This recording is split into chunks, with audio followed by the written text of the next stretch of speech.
Tell me what happened to you when you immigrated to this country. Your parents, their community, did they slot themselves into the mosaic, or did they stand apart? Now, look, I came almost as a war refugee. You know, I came out of a very difficult situation, and I was in my early 20s. And I came to Canada to be a Canadian, you know, and I did what immigrants do. I worked my way through. I washed dishes. I served in the restaurants.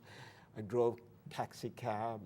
And I went to night school and graduated, went to graduate school, so on and so forth. Looking back at it, you know, this whole notion of hyphenated Canadian was what bothered me, you know. I didn't come to be an Indian away. That's what it mattered. I should have remained in India or wherever I was, you know.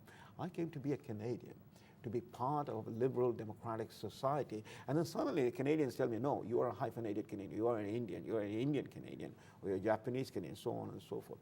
Now, all of that was fine and dandy, but then comes along 9/11. And I think that's where the main issue is. Because, you know, an idea or a thing is all just fine, as John Stuart Mill says. It's all fine, everybody can talk. But when it is put to an extreme test, then it is tested whether it is, you know, valid. Of course, or Yeats not. said, Yeah. things fall apart when the center cannot hold. Exactly.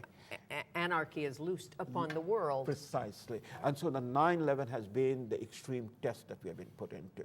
So multicultural, we are now in a mess. We don't know how to engage, and that's what the Europeans are saying, how to engage with this aggressive immigration that has taken place from a particular part of the world, that is the Middle East, the Muslim world, and the immigrants don't want to adapt and assimilate because that's what the multicultural policy says. You don't have to accept being part of your, you know, wherever you are, in England, or France, and Britain, now in Canada, you know, you can maintain your culture, you can do that. So now they're arguing for Sharia law, they're pushing their own agenda. We don't know how to deal with this problem. Well, you can maintain your culture, but we don't want your terrorism, and we don't want radical Islamists, and there are how many Muslims in the world? 2 billion? Well, 1.7 billion, yeah. And even if a fraction of it is pushing the agenda. But the fraction of them is pushing the agenda. And what do we tell them? I mean, in Ontario, we almost came to the brink of having Sharia law. And the matter is not over. It's going to be pushed again. And that's exactly what is happening in Europe. So are we going to be a liberal democratic society where there will be a law for one group of people, that is the majority who live by it, and there will be the Sharia law in this case, you know, for people who want to live according to the code from the 9th and 10th and 11th century? So your premise is, and I know you're passionate about it, that we can build an inclusive and a tolerant society without an official multiculturalist policy? Well, the world was. Would that be true? Well, the world was a fine place before Pierre Trudeau introduced the idea of multiculturalism. I mean, the world was functioning. You and I have memories of that. You know, what is liberal democracy all about? Ultimately, it is about freedom and about individual rights. That's what the American Constitution is. What the Canadian Constitution used to be. I mean, now we have put in the multicultural clause. That is to allow the maximization of the potential of the individual and actualize it. Right. Liberal democracy is colorblind. The fact of the matter is, historically, we have all sorts of problems.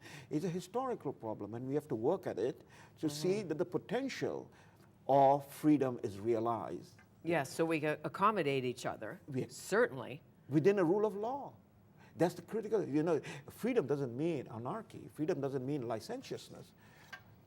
Freedom is within the rule of law. And we participate in that as equal citizens. So when an immigrant from India comes, a Sikh immigrant, and he's steeped in the Bhindranwale and the massacre at the Golden Temple and all of that, and he brings it to this country. Yeah. Or she brings it to this country, or the family brings it to this country, and they fight the Punjab battle here. Right. Well, that's what happened, Fanny. I mean, here it is. This was the ground zero.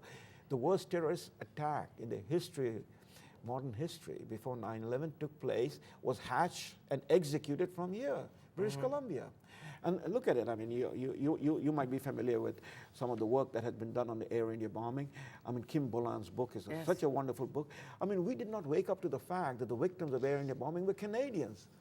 Well, and I know you're not blaming the Air India disaster on multiculturalism, but... No, it was our treatment of it. Yes. It's not a question of multiculturalism. You know, the fact of the matter is that when the Indian warn the Canadian government about the problem that, we are allowing these people to run around, run amok, the Khalistani and so. Our government, whether it was a liberal government or conservative government, they didn't take this matter seriously because this is an Indian problem.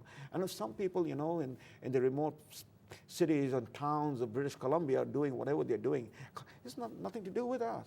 But it had everything to do with us. We were Canadians. And the children and the women and the people who died on that particular flight were Canadians. And it took a long time for us to come to terms with that idea. Because the Indian identity is not really about nationalist politics. Well, look, I mean, my identity in the sense of my color of my skin, my name, the music I like, the food I eat, this is something personal. I mean, that's, again, back to democracy, liberal democracy. Right. What I eat, who I date with, who I go out with, how I dress.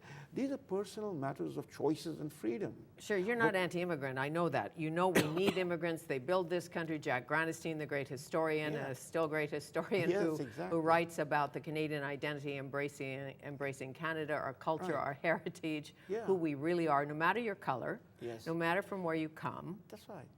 We want to be Canadian. We want to be proud about being Canadian. This hyphenated notion was a wonderful way of saying, you can be whatever you are, we're not going to interfere with you. Right. And in that sense, we also undermined our own identity of a country, the pride of what we represent in our history. People ask me, okay, so if it is against multicultural, then you want to be American. And my response is, why do we have this default question that if you don't accept multiculturalism, we become American? Right, American first or Canadian first? That idea, first I'm an American, then I'm an immigrant, or first would you like us all to say as immigrants, I'm an immigrant, I am Canadian, it doesn't proud matter Canadian. anymore. After 40 years, I'm not an immigrant. After 40 years, my son was born here. My mother is buried in this country, I'm not going anywhere. This is my country, I don't think as if, that I am an Indian Canadian, or a Muslim Canadian. That's my personal faith. Sure. I'm a Canadian. And the issue is that we need to have pride in our own history. Multiculturalism has twisted our history. In fact, it has created more us and them situation than, the sense of who we are as a Canadian. Well, as you know, so many of the Canadians have been immigrants whose parents immigrated or grandparents immigrated are second, third wave. Right. And some of them rest in Europe as we see it are the second and third wave. They were born in London, they schooled in London, and the extremists, some of them have come. Well, they're second, third generation. There. They were not immigrants in the sense that immediately arrived. The London bombers, the Toronto 18 that have been tried under Canada's Anti-Terror Act, they're born Canadians. So the question is, how did this come about? Right. Where does this alienation come about? What identity are they emphasizing? Are they emphasizing their Muslim identity, their Arab identity? What does it mean? That you choose one sense of politics, one sense of association, and you see that it is the West. I'm born here, growing up here, and all the problems of the world are in a sense the creation of Western imperialism, Western colonialism. That's part of the twisting of our history that has taken place. Barbara Yaffe wrote in the Vancouver Sun this morning that you have written the mother of all politically incorrect books. The politically incorrect book, the mother of all. We'll come back and talk more about The Delectable Lie.